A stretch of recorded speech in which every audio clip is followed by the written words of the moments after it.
एक दफा का जिक्र है का एक प्यारा सा गांव था जहां हरियाली के दरमियान फूल खिलते थे और पंछी माधु गाते थे। इस गांव में एक छोटा सा परिंदा रहता था जिसका नाम लाडो था। लाडो चहचहाने वाली बहुत खुश तब थी और सबको इसकी मुस्कुराहट बहुत पसंद थी। लाडो का सबसे अच्छा दोस्त एक परिंदा था जिसका नाम पेपी था। वो दोनों हर रोज एक साथ उठकर उसे खेलते थे। लाडो एक छोटी मगर बहादुर चिड़िया रहती थी। लाडो पूरे जंगल में अपनी मुहिम जोई और इसकी सुरीली आवाज के लिए मशहूर थी। हर सुबह वो अपने खूबसूरत गानों के साथ तुलु आफ्ताब का इस्तकबाल करने के लिए जल्दी उठती थी, जिससे जंगल की तमाम मखलूकात को खुशी मिलती थी। एक दिन जब लाडो जंगल के इर्द गिर्द उड़ रही थी, उसने देखा कि इसके बहुत से साथी परिंदे खुराक तलाश करने के लिए जिद्दोजहद कर रहे हैं। दरख्तों में फल कम थे और झाड़ियों में मामूल से कम बीज थे। अपने दोस्तों के लिए फक्रमंद लाडो ने अफसानवी गोल्डन सेड को तलाश करने के लिए सफर शुरू करने का फैसला किया। एक जादुई बीज जिसके पास है उसके लिए फरावानी और खुशहाली लाता है।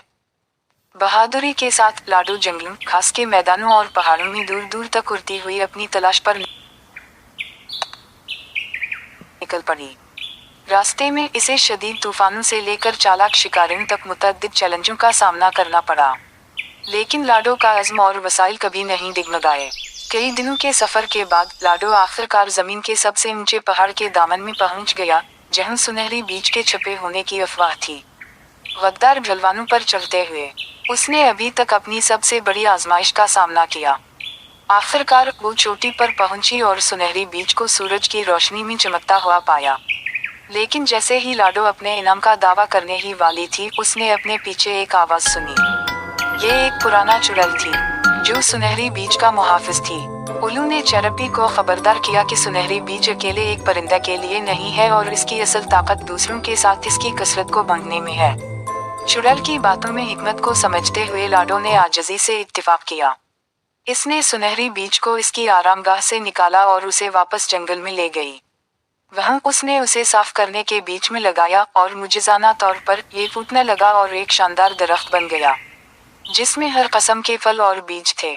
इस दिन के बाद से जंगल परवान चढ़ा और तमाम मखलूकात अमन और हम आहंगी के साथ रहते थे, एक बहादुर छोटी चिड़िया लाडो के बेलौस इक़दामात की बदौलत। और अगरचे उसने कभी शोहरत या पहचान नहीं मांगी, लेकिन लाडो का अफसाना उन सब के दिलों में जिंदा रहा जो उसे जानते थे।